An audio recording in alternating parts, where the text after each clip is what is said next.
नांदेड येथे नुकत्याच पार पडलेल्या जिल्हा नियोजन समितीच्या बैठकीसाठी पत्रकारांना प्रवेश नाकारण्यात आल्याचा निषेधार्थ डिजिटल मीडिया पत्रकार संघटनेच्या वतीने जिल्हा नियोजन समितीचे सचिव तथा जिल्हाधिकारी यांच्याकडे निवेदन सादर करण्यात येऊन या संदर्भात नाराजी व्यक्त केली। पत्रकारांना बैठकीपासून दूर ठेवणे ही लोकशाही व्यवस्थेसाठी अत्यंत धोकादायक व दुर्दैवी बाब असल्याचं जिल्हाधिकाऱ्यांना दिलेल्या निवेदनात नमूद करण्यात आलं आहे।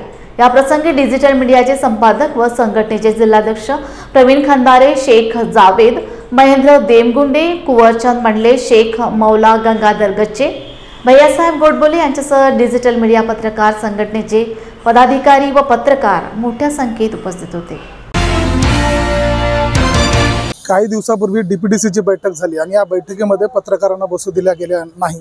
अनेक दिवसापासून अनेक वर्षापासून डीपीडीसीच्या बैठकीमध्ये पत्रकारांना बसू दिल्या जातं आणि पत्रकार हे तिथून आपलं वार्तांकन करतात। इलेक्ट्रॉनिक मीडियासाठी असो का प्रिंट मीडियासाठी असो, या लोकांना तिथं बसू दिलं पाहिजे।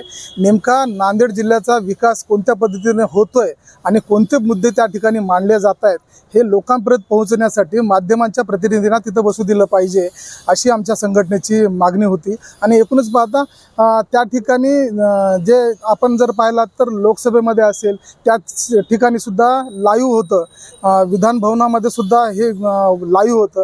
तर इथं नेमकं डीपीडीसीच्या बैठकीमध्ये काय चाललंय हे जनतेपर्यंत पोहोचू द्यायचं नाही का, हा सुद्धा या ठिकाणी प्रश्न उपस्थित होतोय। आणि डीपीडीसीच्या बैठकीला पत्रकारांना प्रतिनिधींना बसू द्यावं अशी मागणी आम्ही जिल्हाधिकाऱ्यांना पण केलेली आहे। येत्या काळामध्ये पालकमंत्र्याला पण करणार आहोत आणि तसेच आपल्या राज्याचे मुख्यमंत्री यांच्याकडे सुद्धा आम्ही मागणी करणार आहोत की डीपीडीसीच्या बैठकीला बसू दिलं पाहिजे।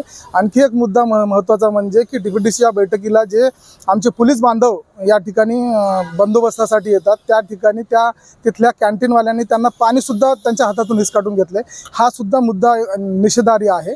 आणि एकूणच पाहता येत्या काळामध्ये आम्ही आता निवेदन दिलेलं आहे, त्या काळामध्ये आम्हाला याचा सकारात्मक हे भेटेल, प्रतिसाद भेटेल अशी अपेक्षा करतो। आणि येत्या काळामध्ये डिजिटल मीडिया संपादक पत्रकार संघटनेच्या वतीनं असे समाज उपयोगी जे विषय आहेत ते उचलले जातात।